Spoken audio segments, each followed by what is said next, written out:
जिस तरीके से स्किन का एक साइंस होता है ना, ठीक उसी तरीके से हमारे बालों का, हेयर का भी एक साइंस होता है। हमारे हेयर जो रहते हैं 3 स्टेजेस में होते हैं। हेयर में भी बहुत सारे चैलेंजेस हमको देखने के लिए मिल जाते हैं। तो कुछ कॉमन चैलेंजेस की यहाँ पर मैं बात करती हूँ जो हमारे विंटर सीजन में स्पेशली देखने को मिलते हैं। जैसे कि हमारे बाल डल हो जाते हैं, फ्रीजी हो जाते हैं, स्प्लिट एंड्स का प्रॉब्लम होता है, डैंड्रफ होने लग जाता है, ड्राइनेस आने लग जाती है, हमारी जो स्कैल्प होती है, बालों की जो जड़ जिसे कहा जाता है, वो बहुत ज्यादा ड्राई होने लग जाती है। ये सारे जो इश्यूज रहते हैं ना, ये सिर्फ और सिर्फ विंटर के टाइम पर आते हैं, क्योंकि विंटर में हम अपना हेयर वॉश भी ज्यादातर लोग करना कम कर देते हैं। और आपका जब हेयर वॉश कम हो जाता है ना, तो आपके बालों में डर्ट, गंदगी, पॉल्यूशन बहुत ज्यादा मात्रा में जमने लग जाता है। और इसके पीछे बहुत सारे रीजन रहते हैं। इन डैंड्रफ और हेयर लॉस के पीछे बहुत सारे रीजन रहते हैं। जैसे अगर मैं मेजर प्रॉब्लम की बात करती हूँ हेयर लॉस की, तो हेयर लॉस के पीछे जो रीजन है, हार्मोनल रीजंस भी रहते हैं, एनवायरमेंटल रीजन भी रहते हैं, कुछ माइक्रो न्यूट्रिएंट का डेफिशिएंसी, यानी कुछ माइक्रो न्यूट्रिएंट हमारी बॉडी में कम पाए जाते हैं, वो भी एक रीजन है। And of course your immunity is one of the biggest reason. तो हार्मोनल रीजन की जब मैं बात करती हूँ ना, हार्मोनल रीजन से मेरा मतलब है जिन लोगों को, जिन अस्मिताओं को स्पेशली पीसीओडी, पीसीओएस का प्रॉब्लम रहता है, या फिर जिन लोगों को थायराइड का प्रॉब्लम होता है, जिनका बहुत हाई टेस्टोस्टेरोन रहता है, या फिर कॉर्टिसोल बहुत ज्यादा हाई रहता है, ये सारे रीजन रहते हैं हार्मोनल, जिनकी वजह से आपका हेयर लॉस होता है, बाल झड़ने की शिकायत रहती है। एनवायरमेंटल इश्यूज की अगर मैं बात करूं, तो जिस तरीके से पॉल्यूशन बढ़ता जा रहा है ना, ऑफ कोर्स हमारे बाल डैमेज ही होंगे उनसे। कुछ ऐसे माइक्रो न्यूट्रिएंट जिनकी कमी अगर हमारी बॉडी में पाई जाती है तो हेयर लॉस होता है। जैसे अगर आपकी बॉडी में vitamin B12, biotin, iron, zinc, silica, GLL, protein, ये सब कम है ना, तो आपके हेयर लॉस का प्रॉब्लम बढ़ता जाएगा। इम्यूनिटी वीक है तो ऑफ कोर्स आपके अंदर जो जर्म्स आएंगे उनसे, आपकी इम्यूनिटी है ही नहीं तो आप फाइट नहीं कर पाओगे, और ये हेयर लॉस का सबसे बड़ा रीजन होता है। सो let's see what we have for you, but before that I want to discuss about the hair growth cycle also। देखिए, जिस तरीके से स्किन का एक साइंस होता है ना, ठीक उसी तरीके से हमारे बालों का, हेयर का भी एक साइंस होता है। हमारे हेयर जो रहते हैं 3 स्टेजेस में होते हैं, एनाजन, कैटाजन एंड टेलोजन। थोड़ा सा टेक्निकल है, थोड़ा सा साइंटिफिक है, but you can easily understand, I am sure about that. Anagen phase में क्या होता है कि आपके जो हेयर फॉलिकल होते हैं, आपके सर में स्कैल्प के अलावा हेयर फॉलिकल होते हैं, ऑलमोस्ट 1 लाख हेयर फॉलिकल्स होते हैं, उनमें से आपका बाल निकलना स्टार्ट होता है। तो जब नया बाल आता है उसे कहते हैं एनाजन स्टेज। उसके बाद आता है आपका कैटाजन स्टेज। कैटाजन स्टेज में आपका बाल जो है वो पूरी तरीके से मैच्योर होता है। And third stage is telogen. Telogen में आपका पुराना बाल नए बाल से रिप्लेस हो जाता है।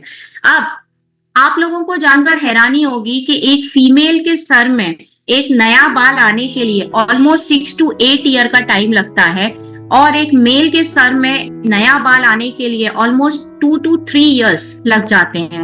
अब इतना टाइम जब एक नए बाल को आने के लिए लगता है, तो जरूरी है कि हम केमिकल फ्री प्रोडक्ट्स का यूज करें, बालों को कवर करें और हमेशा क्लीन रखें। जब ये कंडीशन होगी ना, तो हमारा हेयर लॉस बंद होगा। और हेयर लॉस का मेन रीजन रहता है नए बाल का ना आना।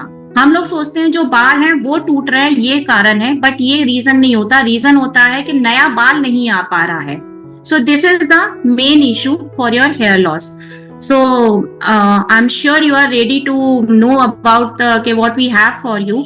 So we have here for anti-hair fall shampoo for your hair loss and hair nutriment and of course our protein powder. सबसे पहले मैं बात करूंगी हमारे हेयर न्यूट्रीमेंट की। देखिए, अगर आपको हेयर लॉस रोकना है ना, तो आपको, अगर आपके पास टाइम है, तो आप एक रात पहले हेयर न्यूट्रीमेंट की अपने स्कैल्प में, बालों की जड़ों में अच्छे तरीके से मसाज कर लीजिए। अगर टाइम की कमी है तो 1 आवर इज सफिशिएंट। आप बाल धोने का 1 आवर पहले, 1 घंटे पहले हेयर न्यूट्रीमेंट की अपने स्कैल्प, बालों की जड़ों में अच्छे तरीके से मसाज कर लीजिए। उससे क्या होगा ना कि जो, अगर आपकी ग्रे हेयर का प्रॉब्लम है, स्प्लिट एंड का प्रॉब्लम है, या बाल आ ही नहीं रहे हैं, ऐसा कुछ प्रॉब्लम है, तो वो पूरी तरीके से सॉल्व हो जाएगा। हेयर न्यूट्रीमेंट के अंदर अगर मैं इंग्रेडिएंट्स की बात करती हूँ, so we are using coconut oil, rice bran and vitamin A, D, E।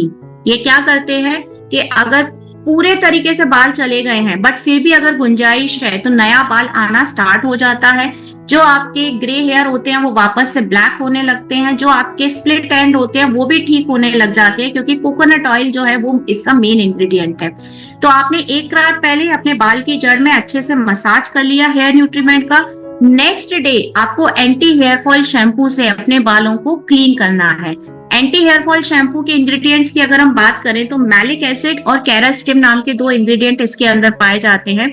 Malic acid और कैरास्टिम क्या करता है, आपके हेयर फॉलिकल्स को पूरी तरह क्लीन कर देता है और आपके बालों में जितना भी प्रोटीन, क्योंकि बालों के लिए प्रोटीन बहुत ज्यादा जरूरी होता है, तो वो प्रोटीन आपके कोटेक्स से लेके क्यूटिकल, यानी आपके बाल जहां से स्टार्ट होते हैं और जहां तक एंड होते हैं, प्रॉपर न्यूट्रिशन देने का जो काम है वो करता है। इससे बालों को नरिशमेंट भी मिलता है, आपका हेयर फॉल भी रुकता है। एंड अगर आपको हेयर फॉल नहीं भी है, आपको केवल नरिशमेंट के लिए चाहिए, तो भी आप एंटी हेयर फॉल शैम्पू ही यूज कर सकते हैं। एंड द थर्ड प्रोडक्ट जो मैं रिकमेंड करूंगी आपके हेयर लॉस के लिए वो है आपका प्रोटीन पाउडर। यहाँ पर मैंने नेचुरामोर फॉर विमेन वाला इमेज यहाँ पर लगा कर रखा हुआ है, बट अगर आप सक्षम हैं तो आपको पता है कि आपको कौन सा प्रोटीन पाउडर लेना है। फ्रेंच वनीला आपको प्रोटीन पाउडर अपना लेना है। अगर आप सीनियर सिटीजन हैं तो आप प्लस वाला प्रोटीन पाउडर रिकमेंड करिए, और अगर आप फीमेल हैं तो ऑफ कोर्स नेचुरामोर फॉर विमेन का जो प्रोटीन पाउडर है वो यूज कर सकते हैं। सभी प्रोटीन पाउडर में आप जानते हैं कि 13 टाइप के विटामिन, 10 टाइप के मिनरल और 5 टाइप ऑफ प्रोटीन मौजूद हैं। 5 टाइप ऑफ प्रोटीन मतलब पी प्रोटीन, सोय protein, milk protein, rice protein और वे प्रोटीन। ये 5 टाइप का प्रोटीन आपके इस प्रोटीन पाउडर में। प्रोटीन पाउडर लेने का जो तरीका है, सुबह ब्रेकफास्ट के टाइम पर आप 1 स्पून मिल्क में या वाटर में अच्छे तरीके से डाइल्यूट कर लीजिए, यानी मिला लीजिए पानी में या दूध में ब्रेकफास्ट के टाइम पर, और वो पी लीजिए। और हाँ, प्रोटीन पाउडर लेने से पहले कुछ ना कुछ हल्का फुल्का खा लीजिए, खाली पेट मत लीजिए, क्योंकि इसके अंदर जो हमने इंग्रेडिएंट्स डाले हैं, जैसे अगर मैं विमेन की बात करती हूँ तो हमने शतावरी जैसे इंग्रेडिएंट यूज किए हुए हैं, जो कि बहुत ही स्ट्रॉन्ग इंग्रेडिएंट होते हैं। इसके लिए आपके पेट में हल्का फुल्का कुछ ब्रेकफास्ट होना जरूरी है।